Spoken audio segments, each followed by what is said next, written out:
So we just saw the rules for up-down motion. The last of these rules for up-down motion can help us do some of these problems a lot easier. If the object acts as if it was dropped from rest once it reaches the top, perhaps we can just consider the down part of the motion and then use the easier formulas for motion that starts from rest. So an object is launched vertically and returns to Earth 8.0 seconds after launching. Find its maximum height. So the rules are going to help us figure these things out. It's launched and then it comes back to Earth after 8 seconds.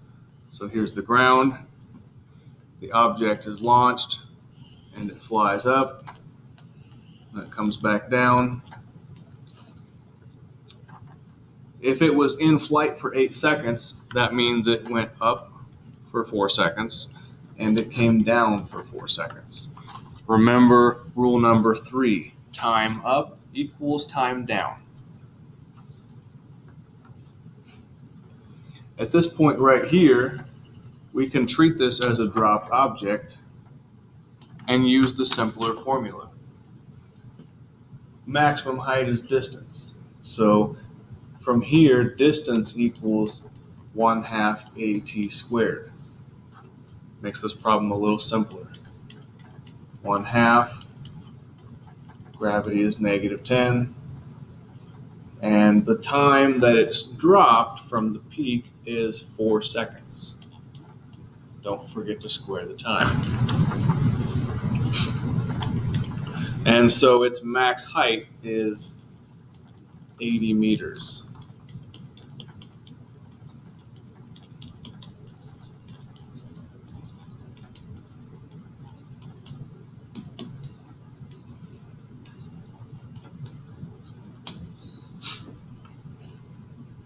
A projectile is launched vertically at 60 meters per second.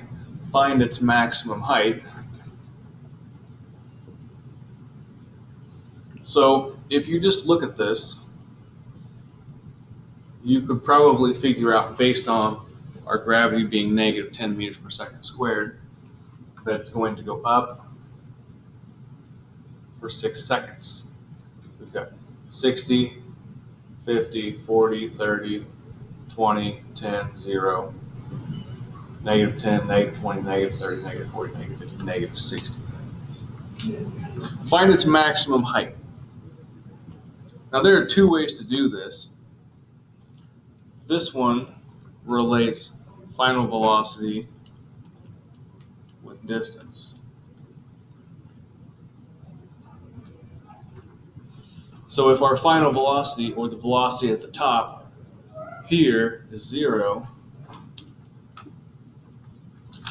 our initial velocity we could consider that's 60 meters per second. Square it. Plus 2 times gravity is -10 meters per second squared, and we're looking for distance.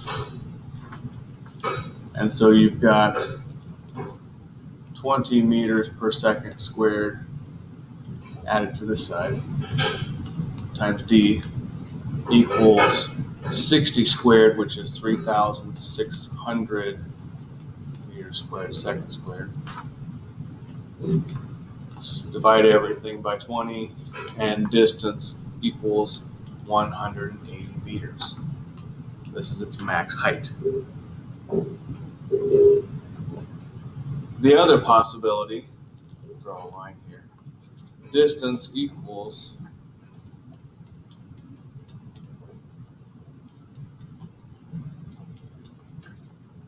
using our formula that relates distance and time.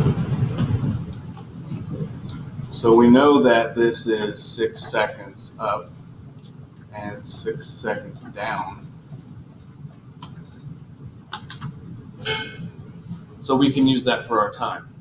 Distance equals initial velocity is 60 times 6, let's say 1.5. Here's gravity and 6 seconds.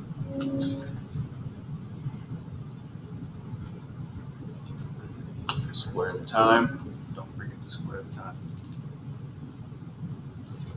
So distance equals, here's 360 meters minus 180 meters.